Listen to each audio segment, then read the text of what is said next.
People engage in illegal activities such as music piracy because not only is it easy to find songs, but it is also quickly downloadable, and most importantly, it is free.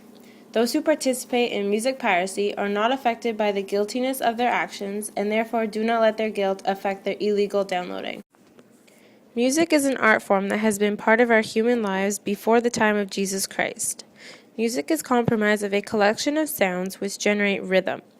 The method in which music is created has evolved greatly over time, and today, electronically created music has become common practice.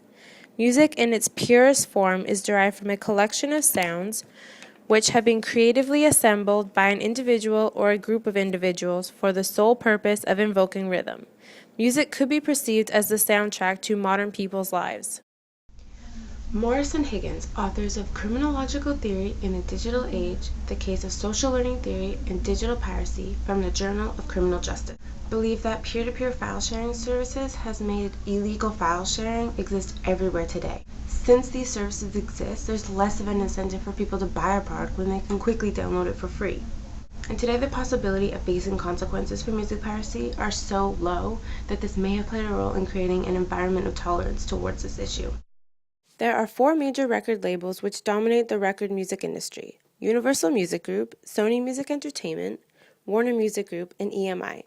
According to Bonner and O'Higgins, these 4 record labels serve a variety of different markets and geographical regions. It is obvious that the music industry has changed drastically with the creation of the internet and as a powerful communication and information sourcing medium. Many record executives believe that the internet has destroyed the standard business model which has been in place for decades, where purchasing music occurred directly in a record store. The format in which we listen to music today has evolved greatly over the last 4 decades, with vinyl being the leading format up to the 1960s, followed by the development of the tape cassette in the 1970s, and then followed closely by the CD in the 1980s, and presently in MP3 format in the late 1990s and 2000s. The widespread activity of illegal downloading of music is a business issue for management of music companies. An understanding of what drives this activity and the reasons for its global determination, regardless of several attempts to eliminate it through corporate and regulatory means. Bonner and O'Higgins state that the music industry has been in meltdown ever since the arrival of Napster, a site where users could download music from any musical artist. Users started freely uploading and downloading music files at rapidly huge rates and thus creating chaos. However, digital sales are now increasing, and the Apple iTunes Store is proof that money can still be made. It just requires significantly more effort than before. It is quite debatable how an illegal downloader would find reason to engage in illegal downloading. If a question is put to illegal downloaders about whether illegal downloading is morally acceptable or not, the respondents are quite likely to find reasons which defend the activity rather than find reasons which disagree with the activity. This is due to the fact that they themselves engage in the activity and do not wish to feel guilty or have blame attributed to them by others. Bonner and O'Higgins, authors of Music Piracy, Ethical Perspectives in the Management Decision online article of 2010, believe that college students are aware of sites on the internet where they can download pirated music, and they have the necessary computer skills to use software that converts the pirated music into whichever form they wish. It is said that 3rd and 4th year students are more likely to engage in illegal downloading more so than people who are not students. These older students have a broader network of people to contact, explore, and exchange music with. Additionally, students tend to be more aware of illegal downloading sites because their generation is internet savvy and they have a wide network of information at their disposal. It is said that those who download music illegally argue that the positives outweigh the negatives because the artist's music gets out there, which is a musician's core goal besides financial gain. Steenhay and Mandel, authors of Preventing Digital Music Piracy, The Carrot or the Stick, from the Journal of Marketing, wish to determine the factors that lead a person to pirate illegal music. Their findings depended on 3 factors: positive incentives, consumer characteristics, and negative incentives. Negative incentives can be a strong deterrent for some, but are also an incentive for others. This can discourage some people from engaging in music piracy. In addition, if a person is downloading the music for personal use, this doesn't infringe on copyright laws. As long as the person doesn't resell the work, then are they really committing music piracy? Most would say no.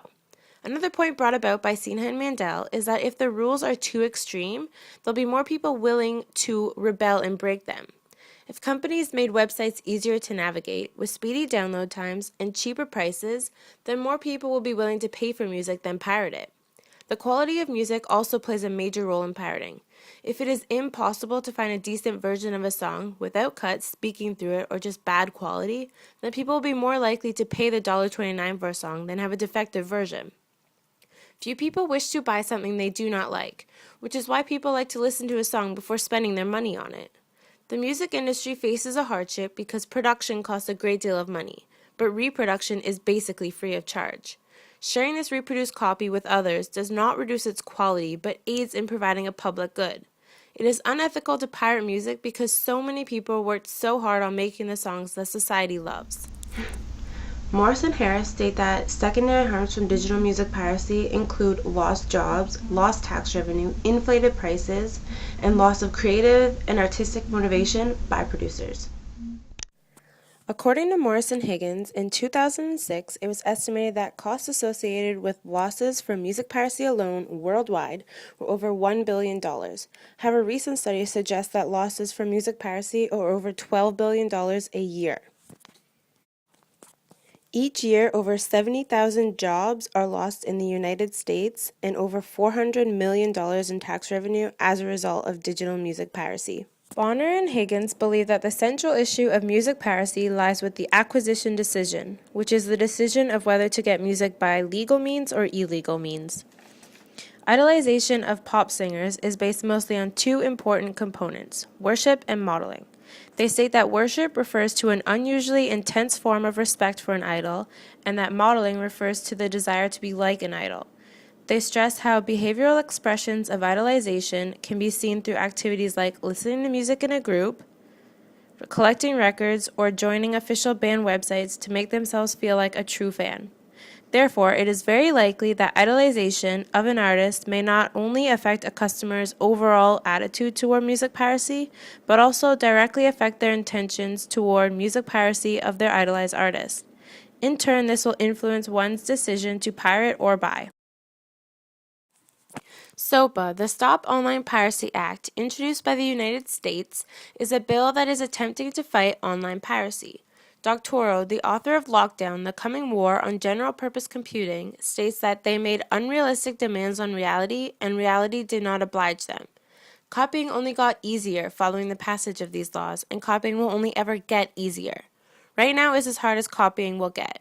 It may seem like SOPA is the endgame in a long fight over copyright and the internet, and it may seem that if we defeat SOPA, we'll be well on our way to securing the freedom of PCs and networks. Canada's Parliament didn't vote on its copyright bills because Canada has many other issues to deal with that are far more important than the issue of piracy. Doctorow expresses that we haven't lost yet, but we will have to win the copyright war first if we want to keep the internet and the PC free and open.